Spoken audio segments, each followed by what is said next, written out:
people kind of. Well, we're going to go ahead and get started for the sake of time. So I want to take a moment to thank everybody for being here today. My name is Stephanie Osnes. I am a program developer at Dancing Sky Area Agency on Aging. So a little bit about Dancing Sky. We are one of 7 area agencies on aging in the state of Minnesota, and we are a program of the Northwest Regional Development Commission. So a lot of what we do is serving older adults, caregivers, and persons with disabilities in our 21 counties, basically helping them stay at home and in charge of their choices for as long as possible. So today we have Lisa from the Better Business Bureau here to talk to us about imposter scams. So I'm going to hand it over to her. We are recording this. I'll put the links in the chat for Dancing Sky. And then Lisa, if you want this PowerPoint sent out afterwards, we can do that also. And then we'll just take questions at the end.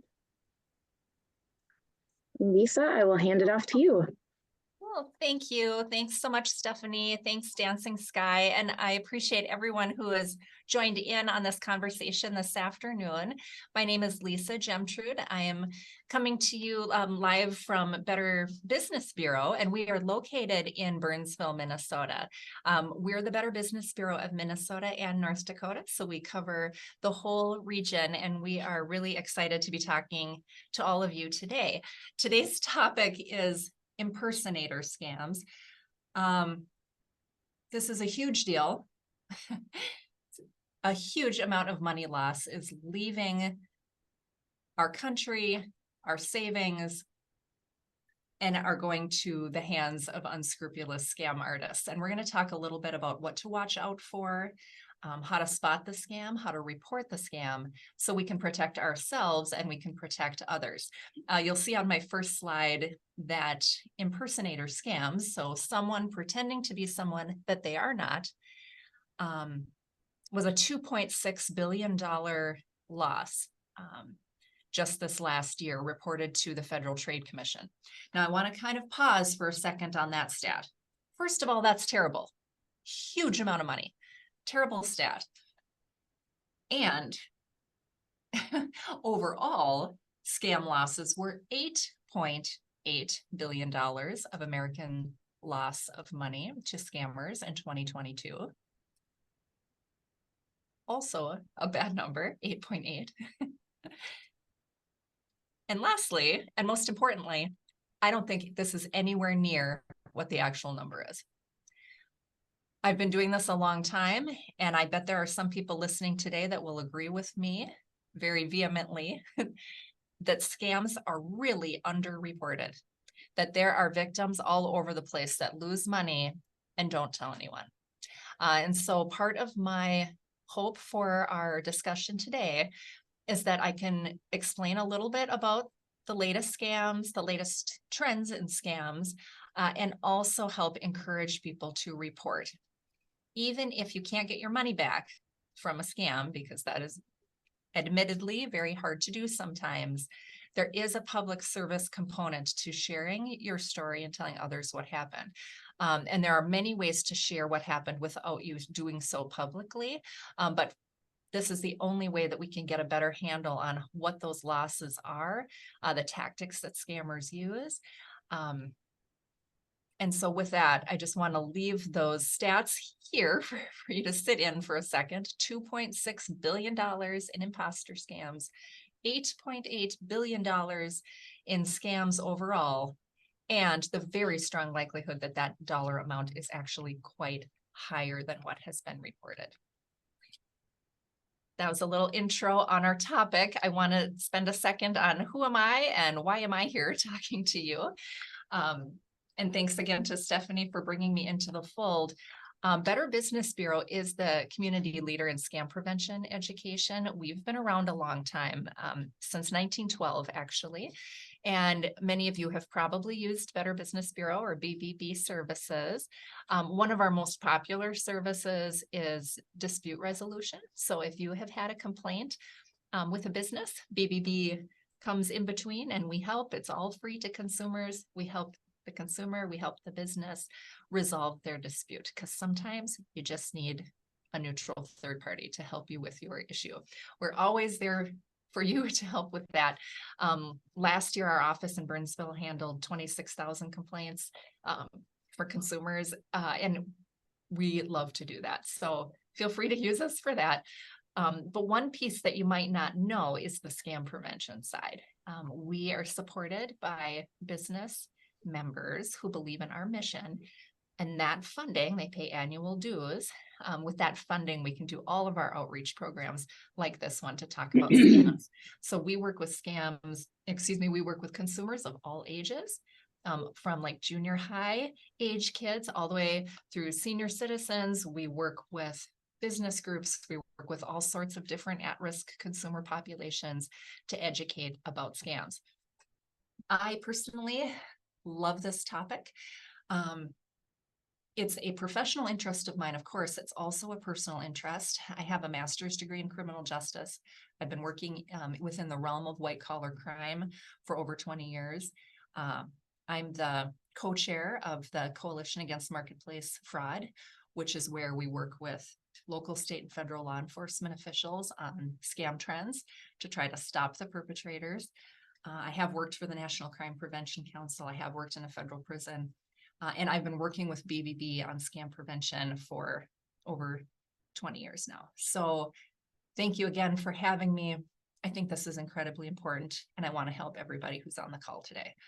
Now, some of what I'm going to say, you've maybe heard before, and it's a reminder. Some of what I'm going to say might be brand new. And I would ask that you think about what we're talking about, and then maybe share one thing that you've learned with one other person. Is that a reasonable ask?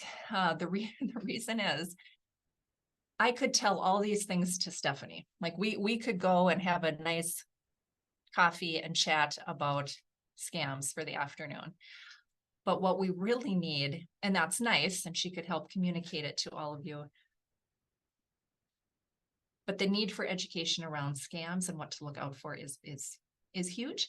And if I could deputize everybody in the room today to share something that might help someone else, is really the best way to get in front of it. The old saying, an ounce of prevention is worth a pound of cure, really makes sense in the scam prevention world.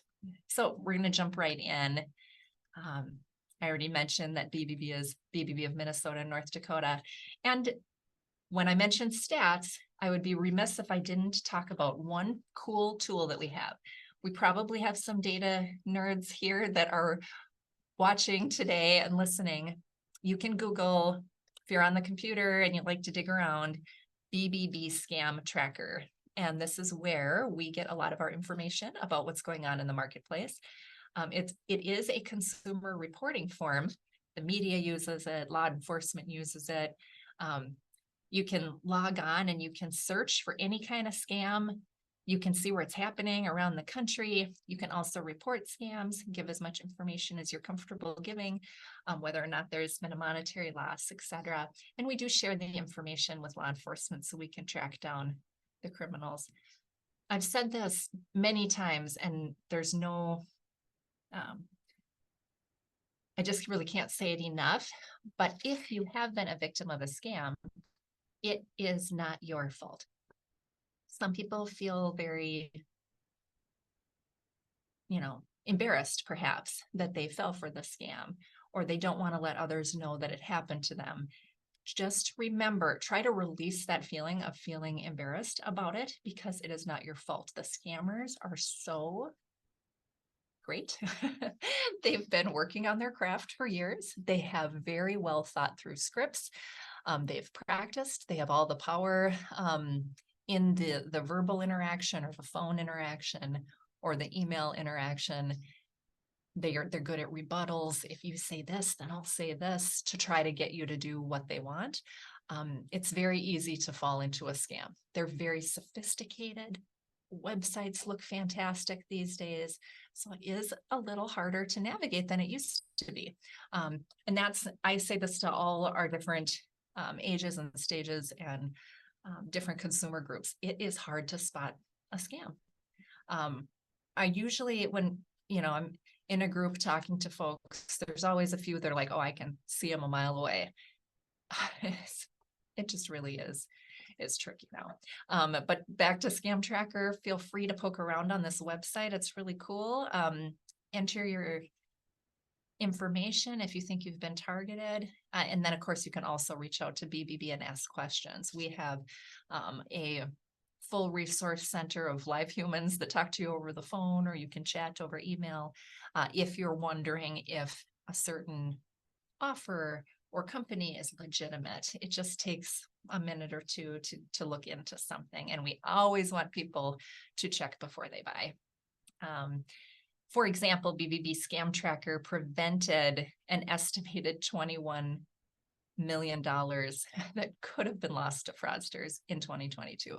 So we track when people ask us about certain things that we know are scams, and we can talk them out of it, and how much money that would have gone on to the scammers.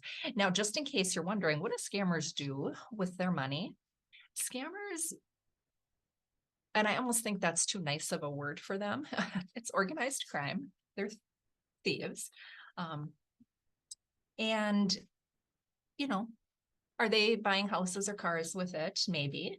But there are a lot more problematic things that are happening with money that comes from scams. The scammers are most of them are part of various organized crime groups that work underground in something called the dark web. If you've heard of that, the dark web is like the internet, and it is on the internet, but not on the normal sites that you would be on and that you see, but they interact with each other, they share information, and they buy and sell lists. What does a scammer want from you? Your money or your identity? And identity is just another conduit to getting your money. They share this information on the dark web. They gather info about you, name, social security number, age, things like that.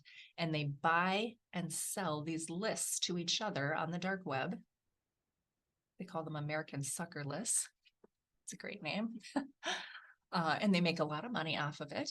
And they also perpetrate all sorts of different kinds of scams, and they amass huge amounts of money. They are used to fund terrorist organizations. They are used to buy weapons. They are used to buy drugs. We have a responsibility, I think, to be informed consumers and do our best to prevent that and put up as many roadblocks as possible from the scammers taking our money and using them for purposes like that. Let's talk about reporting. Why do people report scams? And you can think about it from your own point of view. Why would you report? Why wouldn't you report? Almost half the people who did report, it was all about wanting to help and warn others. It wasn't because they thought they could get their money back, or I want to help other people. And that is really a good thing. And I want to encourage more and more of that. And then you see 8.5% wanted to bring justice to the perpetrator. Like, I want to catch this person. I want to report it. I'm going to give you as much information as possible to try to find these people. Both are awesome reasons. Once in a while, the perpetrator is caught. So I want to bust a myth that we can never find the perpetrators. We have a lot of local, state, federal, nonprofit partners that provide information that can sometimes lead us to the path of the perpetrator. Last year one example is last year in Hastings, Minnesota, they busted up the local police in concert with a couple of other local PDs, including Woodbury, Savage, and Eden Prairie. Sometimes they have to work together on different projects, of course. They busted open one of the grandparent scam rings. The grandparent scam is the one where someone usually calls, sometimes emails or texts, and says that your grandchild is in trouble, that they're in jail usually in Mexico, sometimes in Canada, sometimes in England. Then the script might change a little, but they say that they're in jail, they need your help, please wire money, please send money to get your loved one out of this bad circumstance. It's a really famous scam in the sense that it's been around for quite a few years, and it's been around because it works really well on people. But that was a homegrown call center where the people were sitting in there making the calls, pretending that they were loved ones, grandchild, you know, Jimmy's in Mexico in jail. And I'm glad to say that the local PDs were able to burst that one open. So sometimes it's like, you might picture, you know, this faceless creep sitting in a basement somewhere on their computer, trying to get into your computer to take your money. And it isn't always that. Sometimes it is that. Sometimes it's someone from another country. And sometimes it's a call center in Hastings, Minnesota. So on the subject of reporting, yes, please share to warn others and potentially to bring that perpetrator to justice. It does happen. So I'm going through some high level stuff here about the trends and how scammers contact you. So let's start with the top methods that might be used by a scammer to reach out. Website is number one. Now, the reason for that, in part, in recent years, is when we've gone through the COVID era, we had so many more people shopping online, doing business online, doing all sorts of transactions online that they weren't doing pre-COVID. And a lot of those people are just going to do it from now on because now they've learned how and they're more comfortable with it. So website scams are really high. In fact, that's been our number one reported scam for at least 3 years now. Like fake websites. So like you think you're ordering something, you put in your credit card number, but then you never get the product that you've ordered. Super common. Social media, especially Facebook, but there are others where scams are perpetrated. One example of a scam on social media is if any of you are using Facebook, you have a feed where you sort of scroll through and you see what people are posting. Your friends and family have their photos, but then you sometimes see ads. Advertisements are also in the mix, and they could improve upon their vetting of the legitimacy of those ads because some of those ads are fake. And so you think it's maybe a legitimate company and or it looks just like a company that you know and trust, and it's actually not real. So we do see a lot of scams being perpetrated through social media ads as well. Email, phone, text. You know, postal mail has come down quite a bit over the years, but it's still on there. And actually, my prediction, just seeing some things lately, is that that's actually going to come back on the rise again, especially in the realm of charity fraud. And I can't see all the people participating today very well, but I expect that many of you have gotten charitable solicitations before through the mail. Will you give us money for this? Will you give us money for this good cause? Will you give us money for this good cause? There are so many awesome charities out there. And charity fraud is huge. The number one type of charity fraud that we have seen for quite a long time, I'm going to say 10, 11 years plus, are people pretending to be local firefighters or local police. People tend to want to give to, statistics show that people tend to want to give to local police and fire, and to try to help their local communities.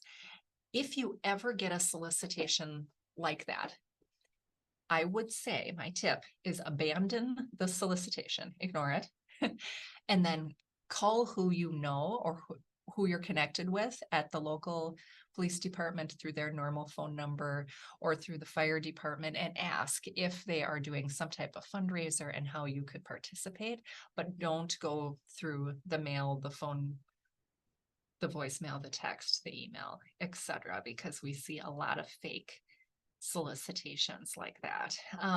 Scammers know that charitable appeals work. And so sometimes people are scammed and they don't even know that they are. So they think, I've given money to this cause. They would never report it. They would never put it on Scam Tracker because they think that they actually were giving to the entity that they thought they were giving to.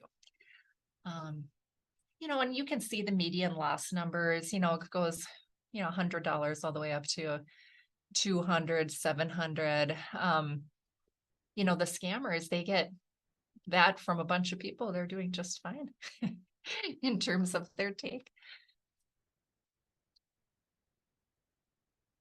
So tactics, how are they getting the money from people? How are scammers getting the money? How are these imposters making it work? Now the scams do change. They change a lot. But the tactics that they use are pretty consistent. So when we go through these today, you can think of your own examples of where maybe this was used, but I'd also love this stuff to be something that you share with somebody else so they can kind of have that on their mind. First and foremost, good, wholesome, law-abiding people don't automatically think something's a scam, right? Your mind isn't wired for that. Now, like my mind is wired for that because I'm a very paranoid person because I deal with scams every day. So I'm always thinking about scams. Most people aren't doing that. They are living their lives. They're being honorable. They're working hard. They're not thinking something's a scam. Scammers love that. They capitalize on the fact that you're not thinking of that, that you don't have your guard up. And here are some things that they do. Rushing or pressuring you. Now, if we were in a group together, I'd certainly ask for some examples of this because there are many, many examples of this where someone rushes or pressures you. I mentioned earlier that grandparent scam where you get a phone call and somebody says your grandkid is in jail in Mexico. That's a really good example of trying to rush or pressure you. Like, this is a huge deal. You have to pay right now. You get all worked up. You have to do it. Really good example of rushing. So is another good example of that is a utility scam. Maybe some of you have had this happen where someone, being an imposter, is posing as your utility company and says that you didn't pay or that you're back on payments and that they're going to shut off your utilities. That's another one where they're rushing or pressuring you. If you don't pay right now, we're going to turn off your heat, etc. That's a very scary thing for people. They don't just do it to consumers either. This is a kind of a famous, or not famous, but oftentimes used scam to businesses as well, especially our smaller restaurants. So you might see that in your communities as well. Someone pretending to be a utility company saying we're going to shut off your power. Well, think of a small restaurant, for example. A small restaurant has a very small margin. They need their breakfast rush. They need their lunch rush to be able to make all their payments. You'd be very inclined to pay if you thought you owed your utility company some money. So that's another good example of somebody rushing or pressuring you. If you feel like someone is rushing or pressuring you to buy something, to pay a bill, to do anything like that, that is a red flag. Most circumstances are not an emergency like that. You always have time to make a financial decision. You always have time to make a financial decision. Next, let's talk about playing with emotions. There's too wide and different things that could happen here. Scammers know psychology. They're using that against us. They're playing with our brains so we don't make good decisions. There's actually been a lot of study now on the brain and what happens when your brain gets scared or if your brain gets happy. And so scared or happy. And the scammers know this and they use it. And here's how they use it. Can you think of a scam that would make you scared? Okay, grandparent scam. A friend in distress, that's kind of a similar one. Because the people you love and care about the most, wouldn't you want to help them right away? Scary, especially if they're in jail or if they're hurt or if somebody says they've been kidnapped or something like that's very scary, very scary. You're apt to not think, you're apt to not take any time, you're going to act right away, you're going to pay right away. That's an example of playing on the emotion of fear to get you to pay. They could play on your emotion of happy to get you to pay. and an example of that is lottery and sweepstakes scams. So I'm just curious if anyone here has been told that they've won $1 million before. I bet some of you have at the Publishers Clearinghouse. Your ship has come in. You've won a 5-day, 4-night vacation in the Caribbean. Or you've won a $500 Walmart gift card. All of these different things, whether it's $1 million or a $500 gift card, are believable to people. And you get happy and you don't think it through. Your brain gets cloudy, and there are some different physiological words for why that happens. But humans on the whole, so not all of us, but on the whole, we have something that's called optimism bias, where we believe good things are going to happen to us. And so let's say we've had a life of plenty of ups and downs, or we're in a financial situation that we wish was better. And someone tells us we've won some money that could really improve our lives. That is extremely effective, and scammers use that tactic quite often to get people intertwined in conversation with them.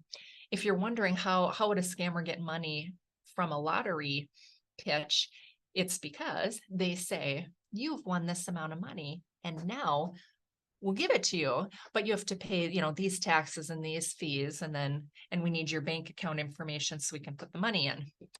Well, now, if you ever have won, let's say you've won the Minnesota State Lottery before, if we happen to have somebody in this group who has ever won money, yes, you do pay taxes on your winnings. So that adds a little believability to it. But I think we can all see what happens. You pay your taxes, you pay your fees, taxes and fees, for if they said you won $1 million, they might say, well, we need $25,000, $26,000 of this kind of tax, and we need this, and then you'll get your $1 million. People do it all the time. Huge amounts of money, huge chunks of their life savings are going because they think that they've won the lottery. There's the saying about if it's too good to be true, it probably is. We've heard that before, but I want us to kind of internalize that is almost always the case. If it's too good to be true, it probably is. We even have met with consumers who they were so excited about winning, their brain got so cloudy about it that they didn't even make the connection that they hadn't played. They hadn't bought the lottery ticket. They hadn't played Publishers Clearinghouse. They were just told by somebody that they won. So it is really unfortunate. We've talked phantom riches. I'm not hearing as much of that lately. And that might be in the form of someone who says, I'm your long lost relative. I have some funding that I want to will to you, or someone died that's a long lost relative of yours and they're sending you money. Or we have some unclaimed funds that are dedicated for you in our system. We just need A, B, and C, and then we will release the funds to you. So that comes in a lot of different scenarios. But again, it's certainly preying upon Americans' interest in money, our optimism bias, and our, that we don't always think as clearly if we think that money is involved. This one is particularly interesting. Let's think about those methods again, that scammers might use in terms of how they want the money. And it was even 7 years ago, there was a lot of wire me the money, wire me the money. Don't worry, I'll stay on the phone with you. I'll tell you how to go to this, wherever, whether that was Walmart or wherever. And I'll tell you exactly how to do it, what to write down, how to work the machine. A lot of laws and regulations and some lawsuits happened with the wiring companies, and a lot got tightened up to try to make that less appealing to the scammers as how they wanted to receive their money. Wiring was nice for them because you could wire it to different places all over the world. You could have different people pick it up. There was a lot of anonymity to it where you didn't know who was picking up the money. But again, that has tightened up in recent years. Now we see a lot more of scammers asking to be paid in gift cards. Now, sometimes I think, wow, would somebody really pay something in a gift card? Like if you wanted to buy a product or a service and somebody said, great, I want you to pay me in gift cards, maybe you'd feel a little bit weird about that. But honestly, people do this all the time as well. And the number one company that's being used the most is Target gift cards. Now, this isn't Target's fault, but the scammers are saying, Target, go just buy these, 4 Target gift cards, and you can pay me in gift cards. Well, it's because it's untraceable. Once it's been purchased and mailed off to somebody, there's like no connection to where it went, and actually not even necessarily mailed. They might be just talking to you over the phone and you're reading off to them the number on the back of the gift card, and then they just know it and use it, and that money is long gone. The red flag for you today is if somebody is asking to be paid in a gift card as opposed to a traditional method of payment for a product or service. Say bye. We're done working together now. So, and the last one on this list is reciprocity. And that's a little bit of the free lunch type of thing. Like, oh, I'll do this for you if you do this for me. That this type of scam has been around a really long time. I'm going to dial it back to the 80s here for a second. And I remember we used to get a lot of things in the mail where we would get address labels. Can anybody remember these? Where, we would have, it would just sort of come out of the blue, or sometimes magnets, but sometimes you'd get really nice address labels with your own address already on it. And then the person who's sending you the stuff says, oh, and now wouldn't you like to donate to this? That now that example is pretty minor because that's not a huge amount of money that they were spending to make your nice little address labels. But that's an example of reciprocity, and it works on humans very well, where you think, oh, I got something. They did this nice thing for me. This is worth something. I owe them now.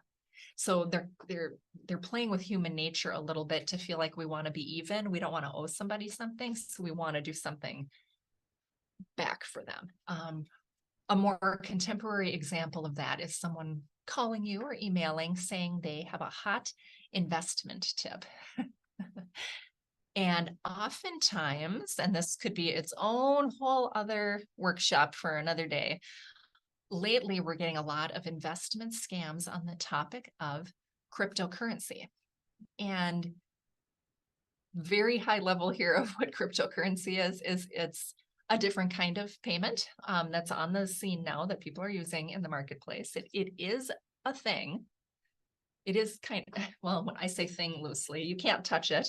It's digital, so it's not, can't touch it like cash or checks or gold, you know, that type of money. Digital currency is, so cryptocurrency is a type of digital currency, and probably the most famous brand name is Bitcoin, but there are many others. There are even ATMs now where you can put in your own cash, convert it over to cryptocurrency, pay people in crypto. That type of investment scam is hot, hot, hot right now.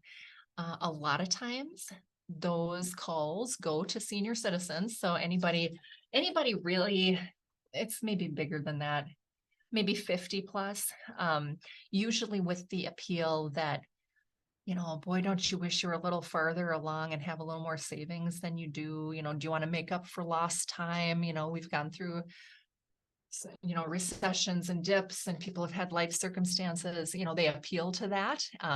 Get in on crypto now. Well, it's, you know, hot and new, and you can make all this money. People are losing their minds. They are losing their life savings giving money over to cryptocurrency investment scams right now. It's, as much as technically it is a thing right now. Whenever something new is invented, I just sort of picture this. Here's the new thing, and then here's laws and regulation and oversight. They're chasing the new thing, right? Laws, regulation, and oversight doesn't come first. It comes after. So it's a bit of a wild west right now. If somebody is calling you out of the blue and wants to give you a hot investment tip, I want you to ask yourself, why would this random person want to help out my financial situation? It's just a very common thing that scammers use for reciprocity. So they'll say, I'll give you this tip. I'm going to tell you all about this. I'll even tell you how to do it. I'll tell you where to invest it and this and that. And now you do this for me.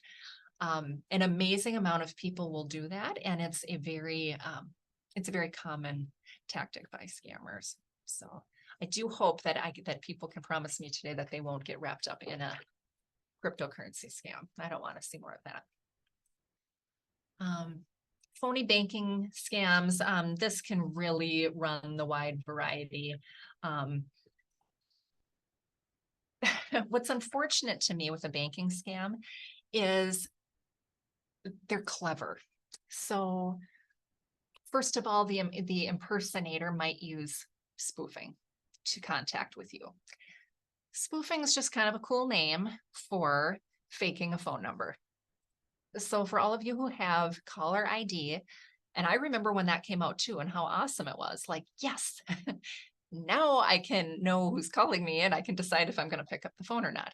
Well, it's almost a I don't want to say it's a non-issue now, but there's so many faked or spoofed phone numbers that it isn't really the filter for you that it used to be. So a scammer might call and it'll come up as, they'll guess, you know, US Bank, Wells Fargo, you know, name some big company, a bank or credit union network that's in your area. And they're just phishing, they call it. They're just going to call a bunch of people, and enough people who happen to be clients of that bank or credit union will pick up the phone and engage. It's all a game of numbers. It's all technology. These scammers aren't even working hard at it. It's just beep, beep, beep, beep. They're not even working hard. People pick up the phones and start talking to the scammer. And they've got really good scripts now. They'll say things like, this is US Bank fraud alert department. We think there's been some fraudulent activity on your account. I need you to verify some information. We're going to get it straightened out so we can protect you, and we're looking out for you. I hate that one. I mean, think of what's happened with your emotions on that phone call. Again, we're really get excited about our money. And if we don't have it, or if we think we're losing it. So now they've really reeled us in. We've trusted that we've picked up the phone number and it actually is our bank. So we've already decided that it's our bank. And now we think our bank is helping us. And we're a little scared and emotionally distraught and worked up because we think there's a problem and they're going to help us. Okay, this script is amazing. It works really, really well. And then they say what I think is the kiss of death statement that people fall for. And I don't want anyone here to do this, is now I just need you to verify some information. If anybody ever unsolicited contacts you through phone, voicemail, text, email, mail, and is wanting you to verify your information with them, reject it. Banks, your hospitals, your benefits, your retirement plan, those people already have all of your information. This is a classic phishing case where they're being an imposter, they're pretending they are your bank, and they're trying to get you to verify your banking information so they can get into your bank. And it's weird because I have talked to a ton of people who just sort of picture a scammer as being somebody who, in the big black cloak in a dark room, and they're hacking into your computer and they're stealing your information or listening to you over the phone or doing something with technology. But in this case, and many, many, many, many, many others, they're not doing that. All they're doing is asking you for your information and you're giving it to them. It is literally they talked you out of your money. They didn't steal it from you where they went in and broke into something and got into your bank account. They literally just asked you for your bank account number and you gave it to them, or you verified your credit card number, or you verified your social security number, things like that. So with the bank impersonation scams or any of these impersonation scams, if someone comes to you, they approached you first through mail, through phone, through voicemail, through text, through mail, whatever, and they're asking you to verify your information. I want you to pretend you're a submarine with that little scope thing that comes out of a submarine, and you're looking around like this is a scam. I see it. I can see everything from here, and get out of the conversation. Now, we are at a point at Better Business Bureau where we are telling consumers that to not pick up the phone. And I hate that. I don't want to have to say that because I want people to be able to interact with others. But there's so much fraud over the phone. And you can let it go to voicemail and then you filter it and then you decide who you want to call back. Here's why I'm telling you to do this. Because you could be mad at me. You can be like, no, Lisa, I don't care. I'm going to pick up the phone when I want to pick up the phone. And there's probably somebody listening who likes to mess with the scammers. Because I've met you. I know who you are. I know you're out there, that you like to pick up the phone. You know it's a scammer. And then you try to, waste their time and don't let them call somebody else, or you yell at them and get it out of, your system because it's kind of fun to mess with them back.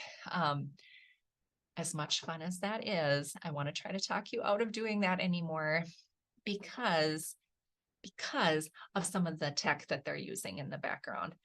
They're not necessarily capturing that it's a scam and you're just messing with them. What they're capturing is that you've been on the phone with them. You've been talking for, 17 minutes with them on the phone. They're capturing that you picked up the phone, that you engaged for 17 minutes.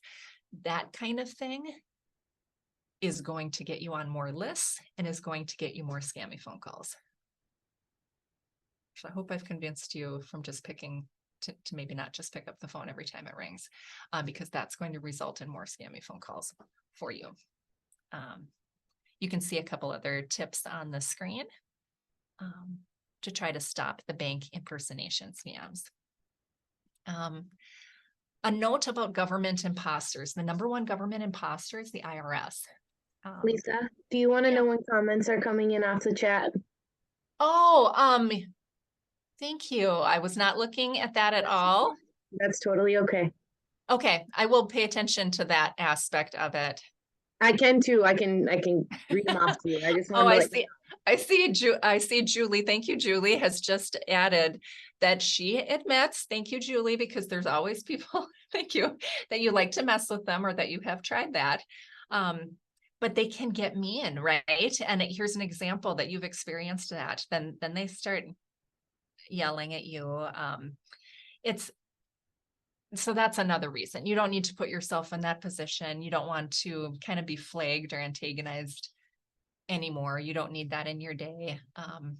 It's a really excellent point, and thank you for sharing that that's what happened to you.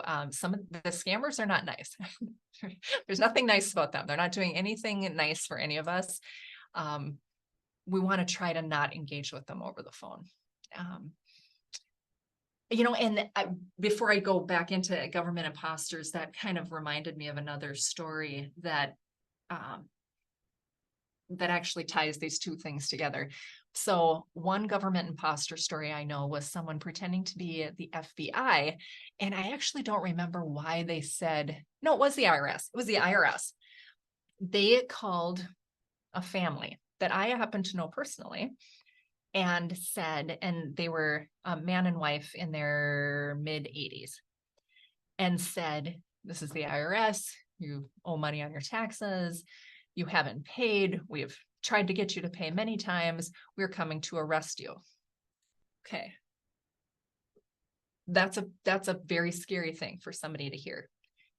In this example, this was over the phone and they got really mean about it. Like, you have to do this right now. We're going to arrest you. We're coming to get you. Then they start to maybe use other tactics that are even more intimidating, besides just yelling at you over the phone, which still is horrible. I can't stand being yelled at over the phone or ever. I don't like that. But the tactic that they used as an example was, well, aren't you in the, we're coming to get you. You're in the White House with the blue shutters and the red pole barn. How scary is that? So then even if you thought in the back of your mind, maybe this isn't real, and then they start describing what your house looks like and that they're nearby and they're coming to arrest you. Well, these were family friends of mine that I just happened to know. They didn't know of, there are certain apps that you can get on your computer that some people use and some people don't. And if you're not into that tech side of things, you don't think of that. But there is something called Google Earth, which a lot of people use for a lot of normal reasons, but scammers use it to terrorize people and to intimidate them and to try to get them to pay money. What they did, they had the address of the family that I knew. You type in the address to Google Earth and you can look right in on it. You can see what color the house is, what color the pole barn is, how long the driveway is. Because there's all the satellites. It's a thing we use for GPS and for a lot of normal stuff, for maps, that a lot of us might use for personal or work use, but scammers use it to scare people. Well, the family I know didn't know about Google Earth or that could be a thing. So they actually thought they were being arrested. The wife wouldn't leave the house because she thought somebody was coming to get her. They didn't think they owed taxes. They always tried to do it the right way. But the IRS gets used a lot in these imposter scams because taxes can be complicated and they change every year. There's always like some new rule. And so scammers use that, to try to reel in a unsuspecting law-abiding citizen that they maybe did something wrong. And a lot of us, we don't want to do something wrong. We try to rectify anything that we did wrong as soon as we can. And then they use that. So IRS has been the number one scammed or impersonated government agency for quite some time. Oops. We've already talked about family emergency scams, and favor for like investment tips, for example. I will hit on, and I know we're getting close here on time, tech support impersonation happens quite a lot. We see it a lot at the BBB, or you'll get a pop-up or an email or a phone call saying, hey, we're your tech support company, or we're Microsoft, or we're, Adobe, or it's some platform that's on your computer. We know that there's something wrong. You have to let us in. We'll fix it, we'll correct it, we'll update it, etc. And then they'll claim that there's other things wrong with your computer that you need to fix or update. These type of scams oftentimes come as pop-ups on your computer. Always, stay away from those. Don't click on them. Don't engage. If you ever have a question, certainly call your local police department. I always advocate for that first. If you're not sure where to report, because different agencies handle different things, sort of like Minnesota Attorney General's office handles misleading advertising, or the Minnesota Department of Labor and Industry kind of handles issues with contractors, or the Federal Trade Commission handles website issues. You don't have to memorize all of that. You can always come to the BBB and we'll get your complaint to the right place, or we will help you ourselves. So, and lastly, and because I'd like to take some questions too, these are the most impersonated organizations and businesses that our stats show over the last year. The #1 most impersonated company was Amazon. And of course, there are others on here that I'm sure you are familiar with, including Geek Squad, Publishers Clearinghouse, Walmart, Medicare, and Facebook. So with that, I think I'll turn it back over to Stephanie to see if we've got any questions or topics that I can handle here at the end. I don't see anything in the chat, so if anybody wants to come off mute, excuse me, and ask Lisa some questions, we definitely would welcome that. Cool. And while people are thinking other questions, you can just look at this last screen here about some other tips that you can do to be a smart consumer and be proactive. Registering your phone with the Do Not Call registry at Federal Trade Commission, ftc.gov. And I know somebody who's listening is also saying under their breath to me, I've done that and I still get a million phone calls. Here's why I still want you to do it. Because legitimate companies, organizations, charities, etc., will abide by the Do Not Call registry.